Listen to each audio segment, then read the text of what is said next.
Well, the province is introducing some new legislation hoping to cool off BC's red-hot real estate market. For more on that, let's go to R.E.S, who is a realtor here in BC. Ollie, thanks for taking the time today. Hey, Paul. How are you? Thanks. I'm okay. Essentially, this is a cooling off period to allow buyers to back out of a deal. Maybe help us break down how it will work and will it work? Okay, so yeah, basically what the government legislation is recommending is the cooling off period, which gives the buyer basically 7 days, a 7-day rescission period to basically back out and walk away from the deal without any consequences. So this is similar to what we see in new construction. But the problem with the rescission period on resale properties is that the seller of the property that the buyer is backing out of may have already purchased another home and they're relying on the sale of their home in order to purchase that home. So this could have a cascading effect of collapsed offers and collapsed deals and people backing out. So there's lots of potential problems that can come along with it.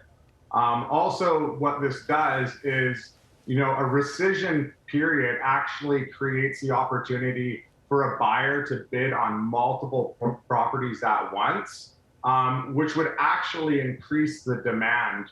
And therefore, you're not really eliminating the problem that we have now. Right, and then just back out of the one they don't want if they they win the bid on multiple homes.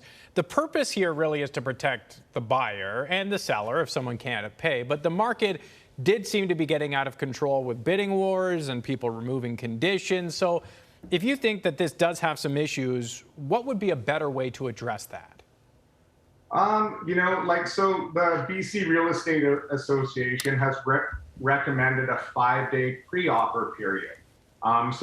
Which means the property must be on the market for a minimum of 5 days before the seller can look at any offers. So in this case, that gives the buyer more time to do all their due diligence, like get their financing in order, get an inspection if they want to, and do all the subjects that they need to do, right? So. Every time you change contract law, you're going to change the market to some extent. So what will this do, and what will this legislation mean for the market in your perspective? Honestly, I don't think it's going to help that much. I really think that, to help the market right now, we need to see some more inventory. This legislation, cooling off period, like I said, we're going to have buyers bidding on multiple properties at once. And in turn, deals are going to collapse. So it's going to have a cascading effect that could be, detrimental to the market itself. So, to help eliminate the problem, we really need to see more inventory. Right, more inventory, but what will the rise in interest rates mean for that? Will we see more inventory, or are people just going to say, okay, we missed the craziness, let's wait a few years to put our house on the market?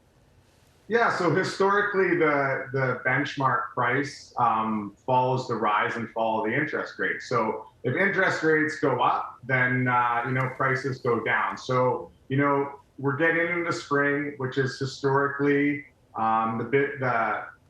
the time of year that sees the most inventory. Mm-hmm. And right now, in the last couple of months, I've seen more inventory in the last 6 weeks than I have in the last 4 months. So, sellers are out there, prices are high, inventory is increasing, and we're seeing actually less and less multiple offers.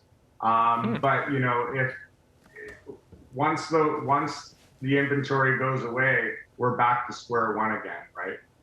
Yeah, it's cyclical, and either way, it's expensive if you want to buy a home. R.E.S, thank you very much for your time today, sir. Thanks, Paul.